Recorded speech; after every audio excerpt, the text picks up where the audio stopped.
దేవునితో ఒప్పందాలు చేయటం. నేను పోయిన చోటెల్లా నీవు నాకు తోడై ఉండి నాకు కలిగిన అంతటిని ఆశీర్వదిస్తే నీకు దశంభాగం ఇస్తా. ఏందది? దేవుడితో బేరసారాలు. నేను పోవు చోటెల్లా నీవు నాకు తోడై ఉండాలి, నన్ను ఆశీర్వదించాలి, అన్ని విషయాల్లో నన్ను గొప్ప చేయాలి, అప్పుడు నా రాబడిలోంచి నీకు ఇస్తా 10వ భాగం.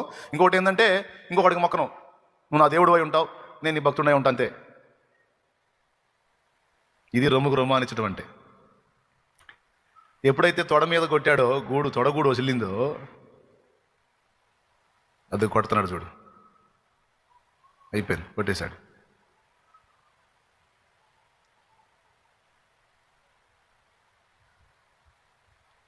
అయిపోయాడు, ఇంకా లేవలేడు, ఇంకా పెనుగులాడలేడు, అయిపోయింది, కూలబడిపోయాడు.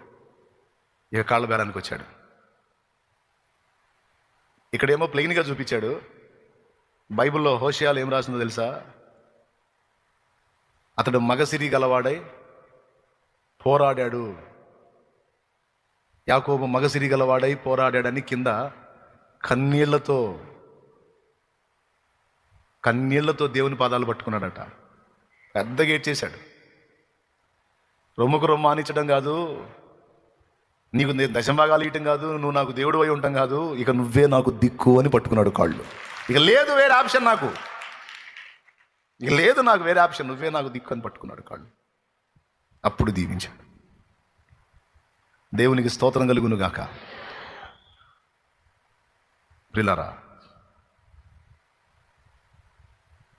నీ జీవితంలో దేవుడు ఏశావులను అనుమతించాడో, ఫరోలను అనుమతించాడో, అలాంటి పరిస్థితులు అనుమతించాడో, ఇవన్నీ నిన్ను చెక్కడం, ఒక చక్కని శిల్పంగా చెక్కే దానిలో భాగాలే తప్ప దేవుడు నీ మీద ఏం పగబట్టలేదు, నువ్వంటే ఆయనకి ఏం ద్వేషం లేదు. ఇంకా చెప్పాలంటే తన ప్రాణం కంటే ఎక్కువ ఇష్టం నువ్వు ఆయనకి. తమ్ముడు, నమ్ముతావా? తమ్ముడు, నేను నమ్ముతానన్నాడు చేతులు ఎత్తండి. ఎంత ఇష్టం నువ్వంటే? ప్రాణం పెట్టేశాడు కదండి, ప్రాణం. అదేనన్నా ఇంత ప్రేమిస్తున్నాడని చెబుతున్నావు, బాగానే ఉంది, కానీ నాకు ఈ బాధలేందో అని